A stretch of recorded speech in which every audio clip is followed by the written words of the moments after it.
2% ብቻ የመኖር ዕድል አለሽ የተባለችው ሴት ዳኞቹንና ታዳሚውን ጉድ አስብላለች። እንዲህ ሆነ። ማርክ ዘዊስኪ ወይም በቅጽል ስሟ ናይት በርድ የምትባለው ሴት ወደ አሜሪካን ጎት ታለንት መድረክ በመጣች ጊዜ ሃዋርድ እንዴት ነሽ ሲል ይጠይቃታል። በጣም ደስተኛ ነኝ፣ እዚህ በመሆኔ በጣም ደስ ብሎኛል በማለት ትመልስለታለች። ሃዋርድ ቀጠልና ምንድነው የምታቀርቢልን ሲላት እሷም ኢትስ ኦኬ የሚል የራሴን ስራ ነው በማለት ምላሽ ትሰጠዋለች። ሃዋርድ ግን ኢትስ ኦኬ ስለምንድነው ሲላት ከካንሰር ጋር ስትታገል የኖረችውን የህይወቱ ጣውረዷን ነገረቻቸው። የሁሉም ፊት ጨለማ፣ የእሷ ፊት ግን የደስታ ጨረር ከመርጨት አላቆመም። ኮምጨጭ አለችና አረ ሁሉ ደህና ነው፣ እኔ ሰላም ነኝ አለቻቸው። ከዚያም ሳይመን አንድ ጥያቄ ልጠይቅሽ፣ አሁን እንዴት ነሽ አላት። እሷም የመጨረሻውን ምርመራ ሳደርግ በሳንባዬ ጣፊያዬና ጉበቴ ላይ ካንሰር እንዳለ ተነግሮኛል ስትል ሳይመን በድንጋጤ ተመለከታት። ቀጠለና ሃዋርድ ስለዚህ ደህና አይደለሽም ማለት ነው አላት። እርግጥ በሁሉም መልኩ አይደለም ስትል ሃዋርድ ተገርሞ ማንም ምንም አይነት ሁኔታ ውስጥ እንዳለሽ እስከማያውቅ ድረስ ለሌሎች የደስታ ጨረር የሚረጭ አስገራሚ ፈገግታ አለሽ አላት በአግራሞት ፊት።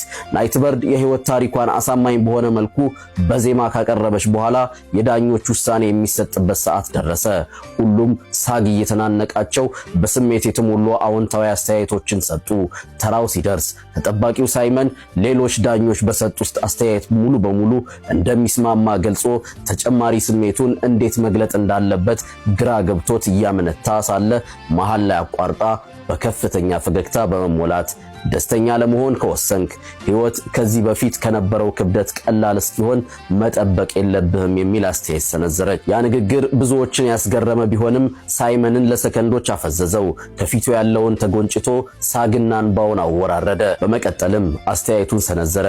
በዚህ ዓመት ታላላቅ ችሎታ ያላቸውን ሰዎች አይቻለሁ፣ ሆኖም ላንቺ የስ አልሰጥም ሲል ከዳኞች እስከ ታዳሚ በቅሬታ ተመተሙ። ሳይመን አልጨረሰም ነበር። የሚሰጥሽ ከየስ የተሻለ ነገር ነው አለና እጆቹ ወደ ጎልደን ባዘር ሄደ። አዳራሹ በከፍተኛ ደስታ ሲያስተጋባ ናይት በርድ የወርቁ ብናኝ ላይ በደስታ እንባ ተደፋች። በአንድ ጽሑፏ ህመሟን በተመለከተ ፈጣሪ አብዛኛውን ጊዜ ወሳይ ሳይሆን ሰጪ ነው፣ ከመውሰድ ይልቅ ይጨምራል ትላለች።